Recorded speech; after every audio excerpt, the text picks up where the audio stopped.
નમસ્કાર પશુપાલક મિત્રો, હું છું ડૉક્ટર NN પઢાર અને આજ હું એવા ટૉપિક ઉપર ચર્ચા કરવા જઈ રહ્યો છું કે જેની અત્યારે ખેડૂતોને ઘણું બધું ઓછું જ્ઞાન છે અને એની ખૂબ જ જરૂરી છે.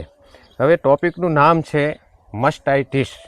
મસ્ટાઇટિસ એટલે આપણે એને ગુજરાતીમાં કહીએ કે આવનો હોજો, અચળનો હોજો. અને અમારી ગામઠી ભાષામાં એના 2-3 નામ છે.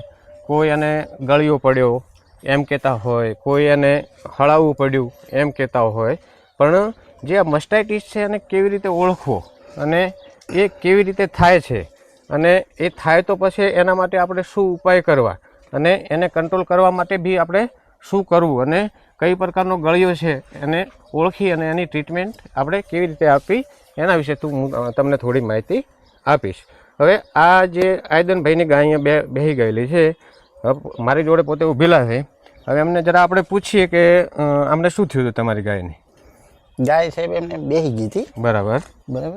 અને પછી અમે ઊભી કરવાના પ્રયત્ન કર્યા ઘણા બધા, પણ ગાય ઊભી થતી નથી. ખાવા પીવાનું બી છોડી દીધું, ખાવા પીવાનું બંધ કરી દીધું. બરાબર. અને ત્યાં સુધી તમને ખબર નથી કે ઓચળની અંદર પ્રોબ્લેમ? હા, ત્યાં સુધી કોઈ ખબર નથી. પણ જયારે ગાયને દોવાના ટાઈમે દોવામાં આવી ત્યારે એક બાજુ એને બાવલામાં ખોદો અને ઓચળની અંદર એકદમ લોહી ટાઈપનું ખરાબ દૂધ આવતું. બરાબર.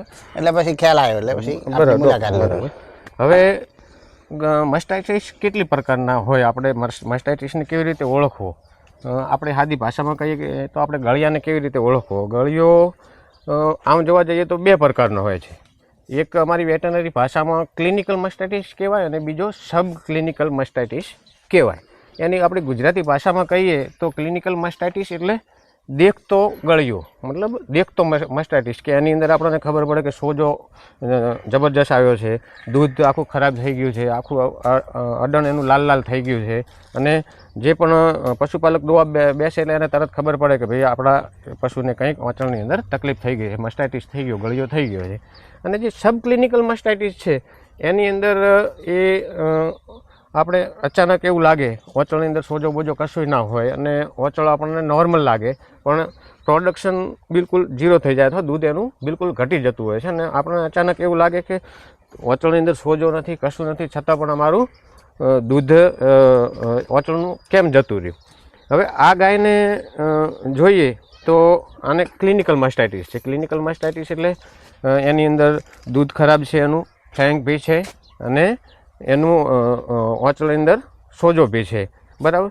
હવે આ ક્લિનિકલ મસ્ટાઇટિસની અંદર ઘણી સિસ્ટમેટિક બી હોઈ શકે. એની અંદર આખું એને તાવ આવી જાય અને ઘણી વખત ક્લિનિકલ મસ્ટાઇટિસની અંદર પશુ આપણું બેસી જવું, એટલે ગાય આપણી બેસી જતી હોય છે. તો આ ગાય આપણી બેસી ગઈ છે અને મેં ઊભો કરવાનો બહુ ટ્રાય કર્યો, પણ મસ્ટાઇટિસના કારણે ઊભી થતી નથી. એને થોડી આ બાજુ નમાવજો, એટલે આપણે થોડો એમને એક ઓચળ જોઈ લઈએ. થોડું નમાવજો આ બાજુ. હવે આની અંદર તમે દેખો ઊભી તો થતી નથી, એટલે આપણે એને નમાઈને જ જોવું પડશે. હવે આ દેખો, અહીંયા એકચ્યુઅલી આખું અડર ઇન્ફ્લામેશન છે અને એની અંદરથી આપણે દૂધ દોઈએ તો એનું જે દૂધ છે, દૂધ તમે બાબુ હાથ મોડજે, દાબી રાખો. એને અહીંયા પેઇન થાય, દુખાવા. દૂધ દેખો એકલું અંદર ક્લોટ ને આખું બ્લડ આવતું દૂધ છે. અને અહીંયા જે આ જે પાર્ટ છે, આ જે આ સ્કિન છે, સ્કિન આપણને એવું લાગે કે મરી ગયેલી છે, એકદમ ગેંગ્રીન ટાઈપનું અહીંયા લાગે. અને ઘણી વખત ક્લિનિકલ મસ્ટાઇટિસની અંદર સિવિયર મસ્ટાઇટિસ હોય તો ઘણી વખત એની જે દૂધ ગ્રંથિ છે એ આખી મરી જતી હોય છે અને ઘણી વખત અહીંયાથી પોણું પડી અને ઓચળ તૂટીને નીકળી જતું હોય છે. હવે ક્લિનિકલ મસ્ટાઇટિસની અંદર આપણે જોઈએ તો એની અંદર બી એક મોડરેટ ફોર્મ આવે, એટલે કે આપણને એવું લાગે ખાલી દૂધ બગડેલું દેખાય, લોબો સોજો બોજો દેખાય નહીં. માઇલ્ડ ફોર્મની અંદર એક એવું હોય કે એની અંદર બી લોબું દૂધ થોડું બગડેલું હોય, સોજો બોજો દેખાય નહીં. પણ સિવિયર ફોર્મ હોય તો એની અંદર એને ફીવર ભી આવી જાય. સિવિયરમાં ગળ્યો હોય તો એની અંદર એને ફીવર ભી આવી જાય. અને જે અડરનું ઇન્ફેક્શન છે એ બ્લડની અંદર સિસ્ટેમિક, મતલબ બ્લડની અંદર ભળી જવું, અને એના કારણે પશુ ખાવાનું છોડી દેતું હોય છે. અને સિવિયર ક્લિનિકલ મસ્ટાઇટિસની અંદર ઘણી વખત સારી એન્ટીબાયોટિક વાપરવા છતાં પણ ઘણી વખત રિઝલ્ટ મળતું નથી. અને એનું કારણ છે કે સિસ્ટેમિક ઇન્ફેક્શન એને લાગી ગયેલું હોય છે. હવે વેટેનરીની અંદર એક આ બહુ જબરજસ્ત ચેલેન્જ છે ફિલ્ડની અંદર કે મસ્ટાઇટિસ જે આપણી જનરલ વાત કરીએ તો ભારતની ઇકોનોમિકની અંદર જે પશુપાલન સેક્શનની અંદર વાત કરીએ તો મસ્ટાઇટિસ ભારતની ઇકોનોમીની અંદર જબરજસ્ત નુકસાન કરતો એક ડિઝીઝ છે, કારણ કે જે પશુને થાય છે એનું પ્રોડક્શન ઝીરો થઈ જતું હોય છે. હવે આને કેવી રીતે આપણે કંટ્રોલ કરવો અને કેવી રીતે એનો ઉપચાર કરવો એના વિશે આપણે તમને થોડી માહિતી આપીએ. અને એના પહેલાં મસ્ટાઇટિસને વર્ગીકરણ કરવા જઈએ તો એનું બહુ લોબું છે. Clinical mastitis, sub clinical mastitis, ક્લિનિકલની અંદર mild form of clinical mastitis, moderate form of clinical mastitis, severe form of clinical mastitis. અને એ ઘણા મસ્ટાઇટિસ એવા હોય છે કે જે સ્ટ્રેપ્ટોકોકસ આવા બેક્ટેરિયા હોય કે ઇન્ફેક્શિયસ, મતલબ એક પશુમાંથી દોવા બેહો અને એને દોઈને બીજા જોડે જવો તો બીજા પશુની અંદર જતા હોય તો ઇન્ફેક્શિયસ મસ્ટાઇટિસ બી અહીંયા હોય છે. અને બીજા મસ્ટાઇટિસ થવાના કારણો ઘણા બધા, કે ધારો કે ઇન્વાયરોમેન્ટલ મસ્ટાઇટિસ, કે તમે તમારા તબેલાની હાઇજેનિક કન્ડિશન કેવી છે, એની ચોખ્ખાઈ કેવી છે, પછી જે એના આજુબાજુ જે તબેલાની અંદરથી જે ઇન્વાયરોમેન્ટલના બેક્ટેરિયા જે આંચળની અંદર ઘૂસતા હોય એના કારણે બી મસ્ટાઇટિસ થતો હોય છે. હવે મસ્ટાઇટિસને આપણે એકચ્યુઅલી ફિલ્ડની અંદર જે પણ વેટેનરિયન ટ્રીટમેન્ટ કરતો હોય, ઇવન કોઈ બી પ્રેક્ટિશનર ટ્રીટમેન્ટ કરતો હોય તો એક આંધળી ટ્રીટમેન્ટ જ હોય છે. બાકી બેક્ટેરિયા, દૂધની અંદર કઈ પ્રકારના બેક્ટેરિયા છે એને ઓળખીને એનો સેન્સિટિવિટી ટેસ્ટ કરીને જો ટ્રીટમેન્ટ કરવામાં આવે તો બહુ સરસ રિઝલ્ટ મળતું હોય છે.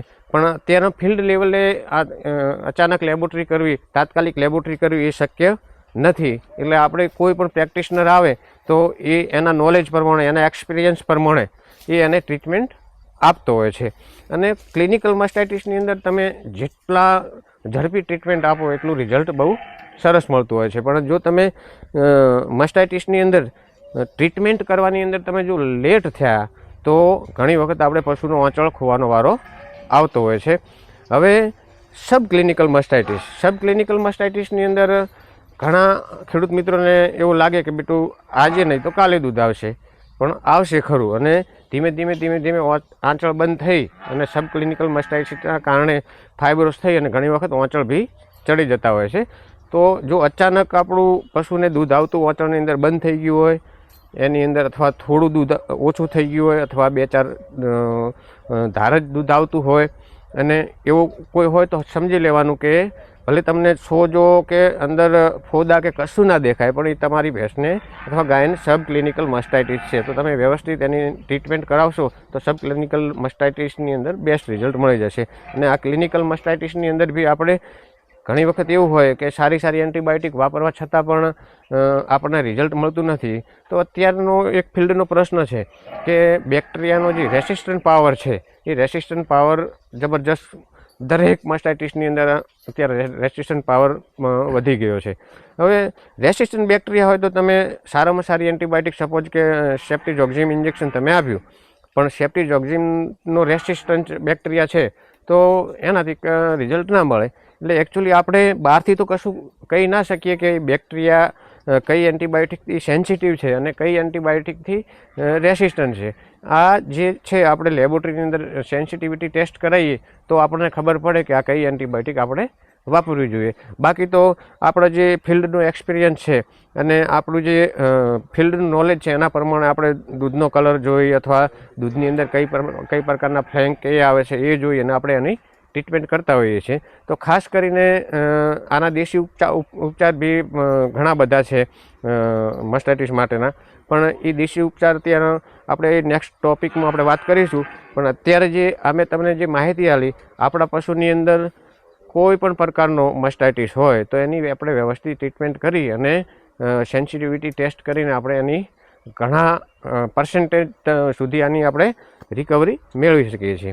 હવે આ ગાયની અંદર આપને મેં થોડું આગળ બતાવ્યું કે જે એનું બાવલું છે, બાવલાની અંદર જે ઓચળ છે, ઓચળની અંદર સાઈડની અંદર બ્લેક આખું થઈ ગયેલું છે. એટલે ઘણા એવા મસ્ટાઇટિસ હોય છે કે અંદરની જે દૂધ ગ્રંથિ હોય, દૂધ ગ્રંથિ બિલકુલ ડેડ થઈ જતી હોય છે ઇન્ફેક્શનના કારણે. ઘણી વખત એક સાઈડનું કોઈ ક્વાર્ટર આખું તૂટીને પડી જતું હોય છે. આવા બી કેસો ફિલ્ડની અંદર બહુ મળે છે. તો ખેડૂત મિત્રો ખાસ કરીને મસ્ટાઇટિસથી ગભરાવાની જરૂર નથી. તમારે મસ્ટાઇટિસ આપણા તબેલાની અંદર કે આપણા ફાર્મની અંદર ના થાય એના માટે થોડી હાઇજેનિક કન્ડિશન રાખવાની, પશુને સારું ન્યુટ્રિશન આપવાનું, એની રોગ પ્રતિકારક શક્તિ સારી રહે એ રીતે એનો ટ્રાય કરવાનો. અને કોઈ પણ પશુ મસ્ટાઇટિસથી ઇન્ફેક્ટેડ હોય તો તરત એને થોડું સેપરેટ કરી અને એની વ્યવસ્થિત આપણે તરત એની ટ્રીટમેન્ટ કરી અને જ્યાં સુધી તે એ ક્યોર ના થાય ત્યાં સુધી થોડું બીજા પશુ જે છે આપણા મિલ્કિંગ પશુ જે દૂધાળા પશુ છે એનાથી થોડુંક અલગ રાખવું. કારણ કે આપણને તો ખબર નથી કે એ